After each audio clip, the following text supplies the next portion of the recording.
Ah, vous êtes là. Aujourd'hui, je suis en charge de vous présenter cette vidéo sur comment déléguer avec confiance. Ben non, inquiète-toi pas, j'ai pas délégué la tâche de filmer mes vidéos à mon chat, mais justement, on parle de délégation aujourd'hui. Je m'appelle Raphaël Desmiansane, fondatrice de la Miansane Academy, experte en gestion de projet et créativité, et j'aide les créatifs à facilement gérer leurs projets et les gestionnaires à optimiser leur créativité. Reste avec moi, ça commence maintenant.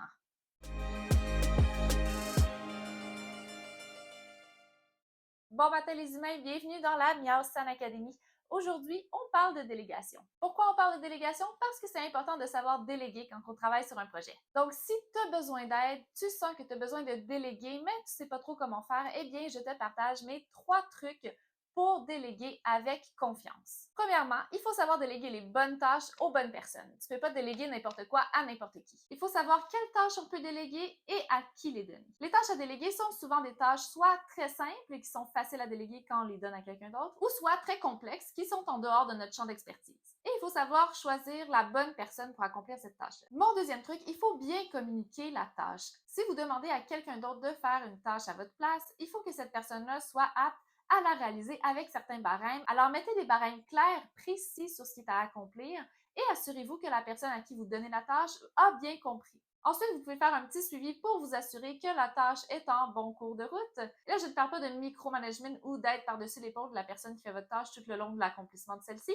mais plutôt de simplement demander où est rendue la tâche, ce qui m'amène à mon troisième point. Il est fort probablement très possible que malgré que vous ayez communiqué des barèmes clairs, la tâche vous revienne et qu'elle ne soit pas faite comme vous l'auriez fait. Eh bien, il faut accepter, avoir un laisser-aller par rapport aux tâches qu'on délègue. Nous sommes tous différents, aucun humain est pareil. Il faut donc accepter que la tâche, eh bien, elle ne sera pas comme toi tu le fais parce que, eh bien, c'est pas toi qui le fais. Donc, quand on délègue une tâche, il faut accepter en la déléguant qu'elle va nous revenir faite d'une façon qu'on ne l'aurait pas nécessairement fait parce que c'est pas nous qui le fait. Et ça peut être dur à faire parce que généralement, quand on délègue quelque chose sur un projet qui nous tient à cœur, c'est difficile. On aimerait tout faire nous-mêmes pour s'assurer que tout soit fait à la perfection comme nous, on l'aurait fait. Mais ça défie le point de la délégation et à un moment donné, vous ne pourrez pas tout faire parce que vous allez manquer de temps et de toute façon, vous manquerez aussi de connaissances. Même si c'est des projets personnels, on a parfois besoin d'aide externe, même si on les engage, c'est déléguer une tâche. Et oui, parce que tous les projets sont des travails d'équipe, même si c'est un projet personnel et que tu crois être tout seul sur ton projet, eh bien, je t'annonce tout de suite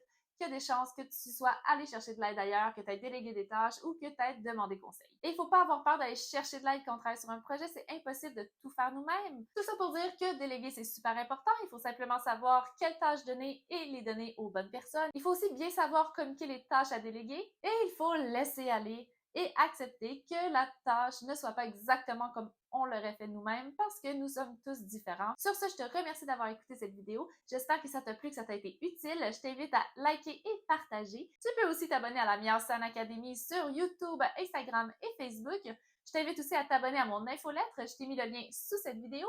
Et sur ce, je te dis à bientôt. Bye!